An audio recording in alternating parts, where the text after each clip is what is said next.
Meu pai eu apresento, como eu falei, o nome dele é Euclides Ratten.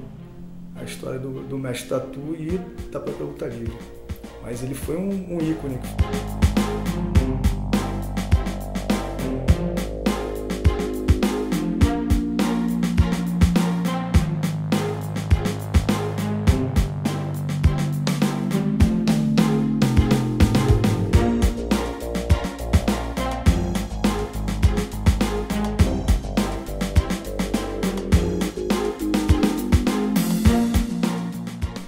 Meu nome é Alton Silva, eu tenho 36 anos, né? Mas sou um grande admirador da luta livre.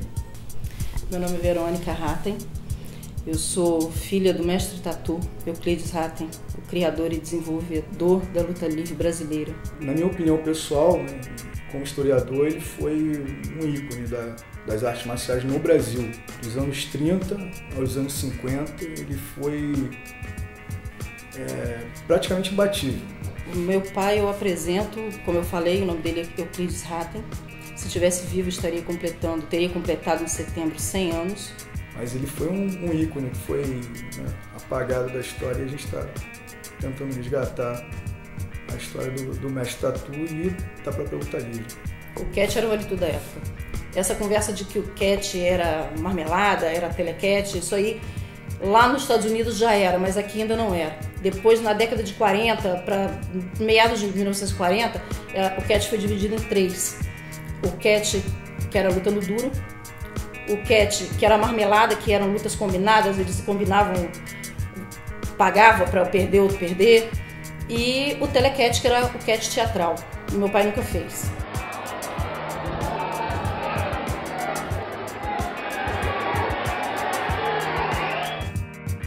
Ela vem se moldando através da luta romana, né, do catch esquema, do estilo livre e de outras adaptações, né? Tem influência do jiu-jitsu japonês também, né? Você tem muita gente aí do jiu-jitsu japonês e do próprio jiu-jitsu brasileiro disputando os circuitos de catch esquema, de luta livre.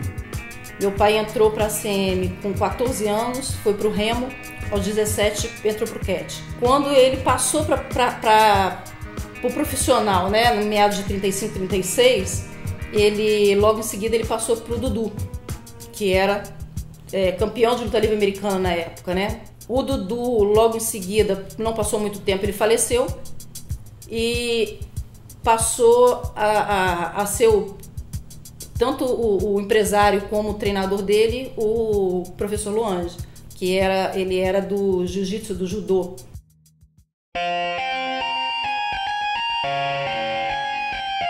A luta livre, ela tem esse termo catch scan até o meado dos anos 45, 46, né? Aí você começa a ter muita luta combinada, você começa a ter muita luta com propósito de show, né? As pessoas começam, os lutadores que lutavam de verdade, começam a se afastar do nome catch scan, começam a usar o termo luta livre americana. E isso pendura por muito tempo e depois acaba se transformando no vale tudo.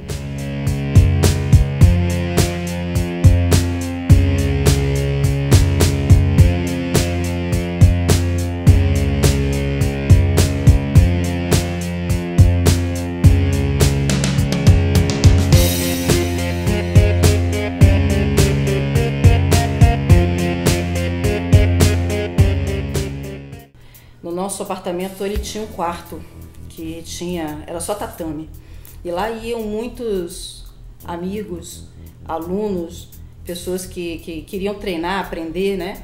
Então a lembrança que eu tenho era disso, era um quarto com tatame e muita gente, ele já de idade, já um pouquinho ruim das pernas, e sempre ensinando, sempre passando.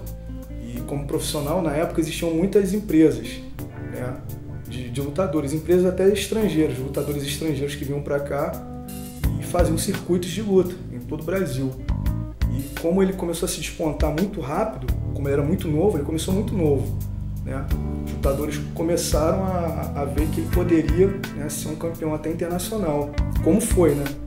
Tatu lutou né, na Argentina, no Chile, no Uruguai, né, a gente tem em Cuba, a gente tem reportagens falando que ele ia para o Canadá, só que a gente não conseguiu confirmar ainda, né? Mas Venezuela, né, ele lutou também. Então ele foi um lutador que chegou a ser o lutador mais bem pago do Brasil. Pra você ter uma ideia, na época ele encomendou um carro dos Estados Unidos, carro de avião.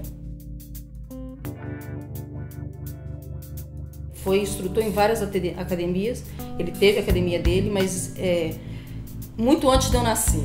Quando eu nasci ele estava com 60 anos. Então ele já estava com uma certa idade, já não estava mais dando aula, já tinha passado o bastão para o Fausto, já tinha o Carlinhos, já tinham outros, né, o Moraizinho, que era da luta olímpica. Eles tinham uma ligação muito forte, tanto de amizade como de discípulo mesmo, né? Ele foi professor do Fausto e foi professor do Carlinhos também. Eu tenho muito orgulho do meu pai. Tenho muito orgulho de quem ele foi, de tudo que ele fez. Ele foi um lutador muito... Além de ser um cara muito técnico, ele era muito leal. Eu já ouvi dizer assim, que era assim, um monstro, que era fora do comum, mas não era. Ele não era, não. Ele era muito forte, uma força descomunal, tinha uma técnica muito aprimorada, muito apurada. E isso é que fazia dele o lutador que ele era.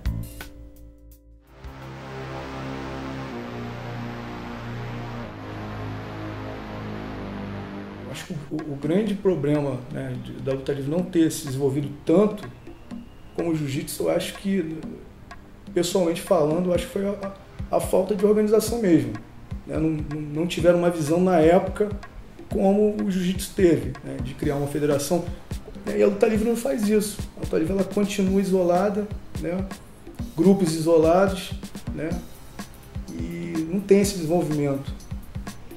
Não, eu só queria dizer que quem gosta da luta livre, quem pratica, tem que procurar saber as origens e tem que honrar as origens.